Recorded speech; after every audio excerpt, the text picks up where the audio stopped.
பாபா ஓர் கருணாலயம், பாதம்தான் கமலாலயம். பாபா ஓர் கருணாலயம், பாதம்தான் கமலாலயம். சாய் அப்பா உறவுகள் அனைவருக்கும் வணக்கம். சாய் அப்பா மேல நம்பிக்கை வைத்து அவரை நினைத்து கொண்டு இருக்கும் உங்கள் அனைவரின் வேண்டுதலையும் சாய் அப்பா நிறைவேற்றுவார். நல்லதையே நினைப்போம், நல்லதே நடக்கும் என்றும் சாய் அப்பாவின் அருள் உங்களுக்கு இருக்கும். நம் மனதிற்கு இதமான சாய் அப்பாவின் இன்றைய அருள்மொழியை கேட்போமா? அன்பு குழந்தையே, மிகப்பெரிய அதிர்ஷ்டசாலி நீ. இனி உன் வாழ்க்கை சந்தோஷமாக மாறும். எப்படி வாழ வேண்டும் என்று ஆசைப்பட்டாயோ அப்படியே இனி நீ வாழப்போகிறாய்.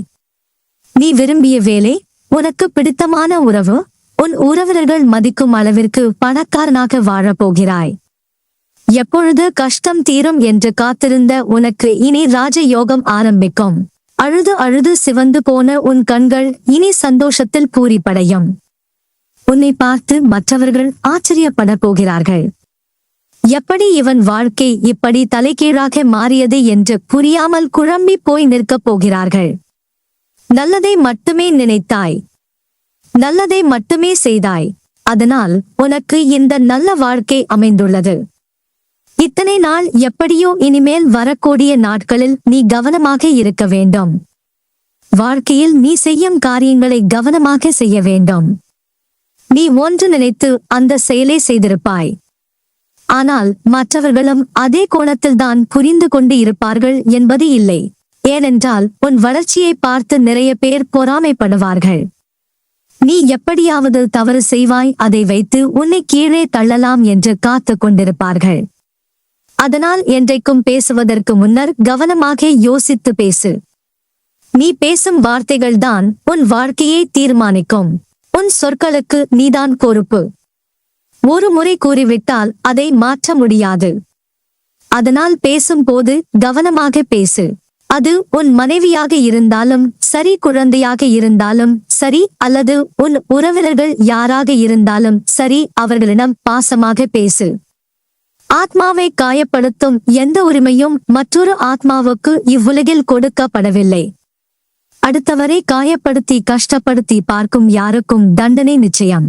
அப்பா, இப்படி சொல்கிறீர்களே, இத்தனை நாட்களாக என்னை காயப்படுத்தி அழ வைத்தவர்களுக்கு என்ன தண்டனை என்று கேட்கிறாய்.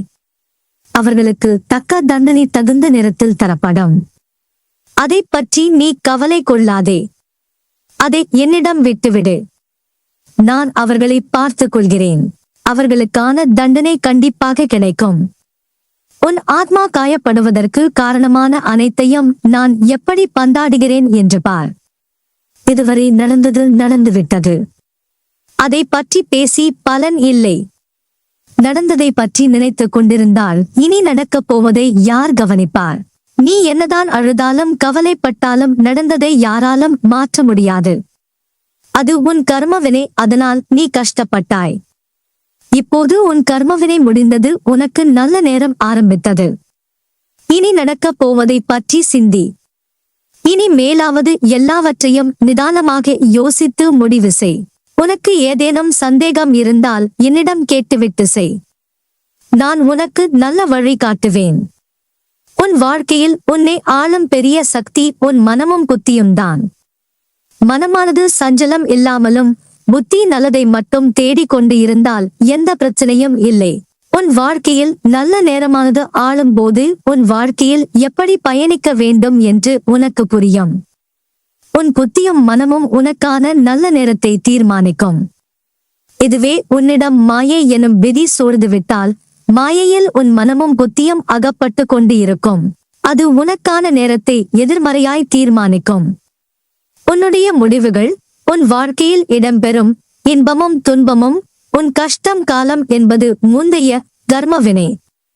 அதாவது நீ தெரிந்தோ தெரியாமலோ செய்த தவறுகளை விதி பார்த்து கொண்டேதான் இருக்கும். அதுவே உன் நேரங்களை நிர்ணயிக்கும். அதனால் எதற்கும் மனம் தளராதே. வாழ்வில் இன்பத்தை கண்டு மட்டுமே வாழ முடியாது. அதேபோல துன்பத்தை கண்டு மட்டுமே வாழ முடியாது. இரண்டும் சம அளவே. நீ எதற்கும் பயப்படாதே, கலங்காதே, உன்னில் நிச்சயம் வெற்றி என்ற தீபத்தை ஏற்றுவேன். உலகத்தில் எது என்ன மாறினாலும் நான் உன்னை விட்டு ஒருபோதும் அகலமாட்டேன். உன்னில் எப்போதும் நான் இருப்பேன். பிறப்பதற்கு உன் அனுமதியை கேட்டு நான் உன்னை பிறக்க செய்யவில்லை. இறப்பு என்பது அப்படிதான். நீயாக எந்த முடிவுக்கும் வராதே. தாமதம் ஆனாலும் காலம் நியதியே கொடுக்கும். அன்று உன்னை தாழ்வு பெற செய்தவர்கள் உன் உயர்நிலையை நிமிர்ந்து பார்க்கக்கூட முடியாத நிலையில் இருப்பார்கள். எல்லாம் நன்மைக்கே. விரைவில் புதிய அத்தியாயம் உன் வாழ்வில் நடைபெறும். காத்து கொண்டு இரு. உனக்கு பிடித்த ஒன்றை தரப்போகிறேன். அது உன் கையில் கிடைத்ததும் உன் வாழ்க்கை தலைகீழாக சந்தோஷமாக மாறிவிடும்.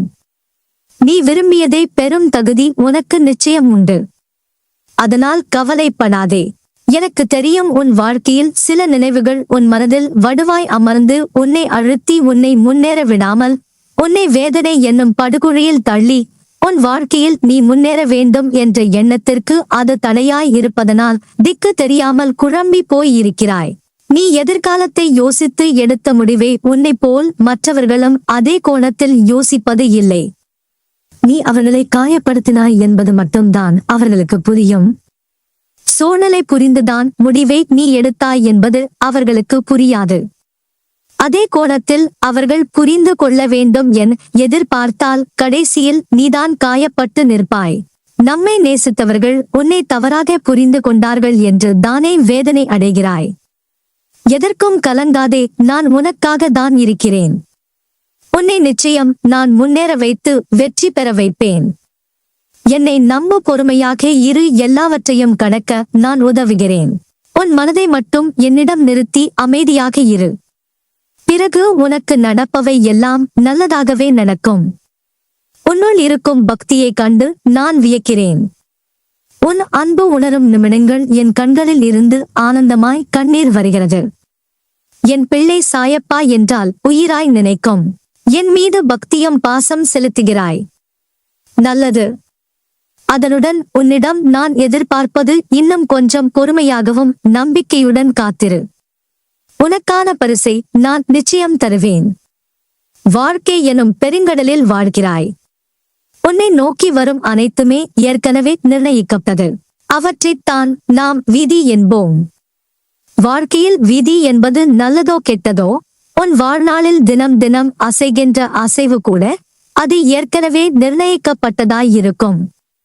அப்படி இருக்கையில் ஒரு பக்கம் விதி, இன்னொரு பக்கம் கர்மவினை, இவை இரண்டும் தான் இன்று ஏற்பட்டுள்ள உன் சூழ்நிலைகளுக்கு காரணம். இவற்றில் இருந்து நீ மட்டும் அல்ல, எவரும் தப்ப முடியாது. ஆனால் நீ என் பார்வைக்கு திரும்பினால் உன் வசத்தை நான் கைப்பற்றி உனக்கான அனைத்து சிக்கல்களில் இருந்தும் உன்னை காப்பேன். உன்னுள் இருக்கும் நான் என்ற கேள்விகளுக்கு நீ எந்த நேரத்தில் என் சாய் அப்பா என்று சொல்கிறாயோ அப்போது முதல் நீ முக்தி என்ற ஞானத்தின் மீது சவாரி செய்ய போகிறாய் என்று அர்த்தம்.